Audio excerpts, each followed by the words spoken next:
Marcus Chen had always believed that kindness needed no reason. It was this simple philosophy that led him to stop his hover cart on the dusty back streets of Kepler Station when he spotted the collapsed figure, huddled against a rusted waste disposal unit. The alien was unlike any species Marcus had encountered during his 3 years as a cargo hauler in the Outer Rim territories.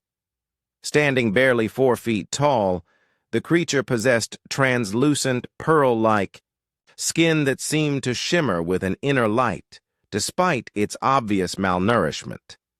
6 delicate arms hung limply from its torso, while large amber eyes, now clouded with exhaustion, gazed up at the approaching human with a mixture of fear and desperate hope. "Hey there," Marcus said softly, crouching down to the alien's level. "You okay, friend?" The creature's voice emerged as a melodic whisper, its words translated through Marcus's universal communicator. "Please, do not trouble yourself with me, kind stranger. I am beyond help." Marcus frowned at the resignation in the alien's tone. The creature's ribs were clearly visible through its thin skin, and its breathing was labored.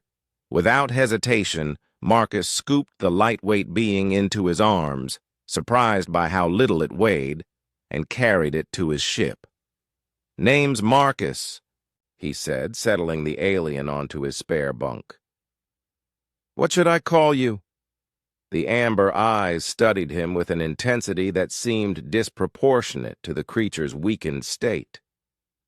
"I am HFY, but you may simply call me Zeph." Over the following weeks, Marcus nursed Zeph back to health. He shared his rations, gave up his comfortable captain's quarters, and even delayed several lucrative cargo runs to ensure his unexpected passenger received proper care. Marcus asked no questions about Zeph's past, and the alien volunteered little information beyond expressions of profound gratitude. What struck Marcus most was Zeph's intelligence and dignity. Despite his frail condition, the alien possessed an encyclopedic knowledge of galactic politics, spoke 17 languages fluently, and demonstrated an uncanny ability to predict market fluctuations that helped Marcus optimize his trade routes. There was something almost regal about the way Zeph carried himself, even in his weakened state. "You didn't have to help me," Zeph said one evening as they shared a simple meal in the ship's cramped galley. "Your species has no obligation to mine." Marcus shrugged, spooning synthetic protein into his mouth. "Don't really see it that way. Someone needed help, I helped. That's just what you do." Zeph's large eyes regarded him with something approaching wonder. "In my experience, such kindness is rare, especially to strangers." "Then you've been hanging around the wrong crowds," Marcus replied with a grin. "Everything changed when they docked at New Geneva Station for supplies." Marcus was haggling with a Thorian merchant over engine parts when he noticed the crowd gathering around his ship. Aliens from a dozen different species stood in hushed, reverential groups, their attention fixed on the cargo bay where Zeph had ventured out for fresh air. "Is that?" whispered a Centaurian trader, her 4 eyes wide with disbelief. "Impossible," breathed a vegan diplomat. "HFY the Wise disappeared years ago. They said he was dead." Marcus pushed through the crowd, confusion mounting as he witnessed alien after alien dropping to their knees, or equivalent prostrations, before his passenger. Zeph stood frozen, his pearl-like skin now glowing with an unmistakable luminescence that Marcus had never seen before. "Zeph!" Marcus called out. "What's going on here?" An elderly Altarian stepped forward, his tentacles quivering with emotion. "Human, do you not know who you have been traveling with? This is HFY the Wise, former High King of the Galactic Confederation. He ruled for 3 centuries and was beloved across 1,000 worlds. Marcus felt his jaw drop. King? But you said... I said nothing, Zeph replied quietly, his voice now carrying an authority that seemed to resonate through the station's metal corridors. Because I am no longer that being. I was deposed, Marcus, betrayed by my own council, stripped of title and wealth, and cast out to die in exile. The crowd murmured with shock and anger at this revelation.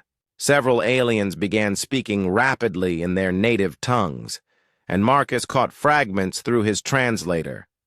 Injustice, betrayal, restoration. But Marcus barely heard them.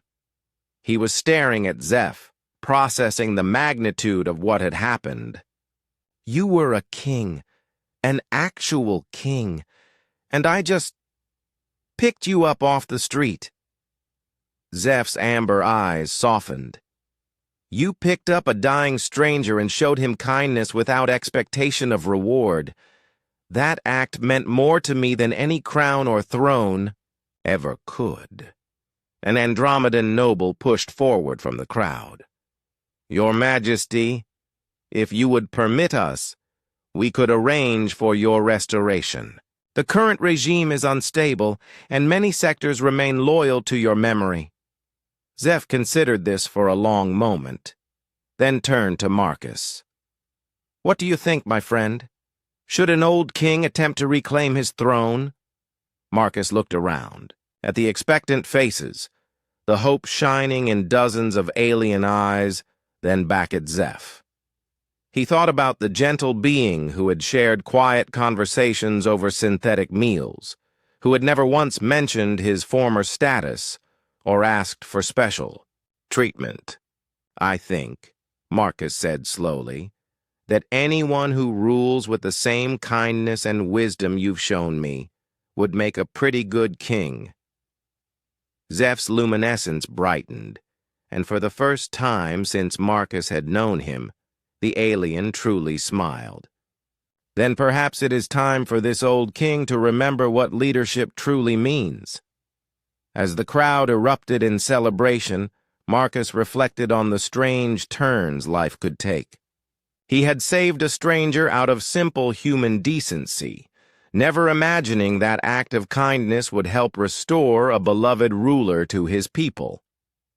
But as he watched Zeph, King HFY, address his impromptu court with grace and wisdom, Marcus realized the most important truth of all: it wasn't the crown that made the king, it was the character beneath it, and sometimes it took losing everything to remember what truly mattered.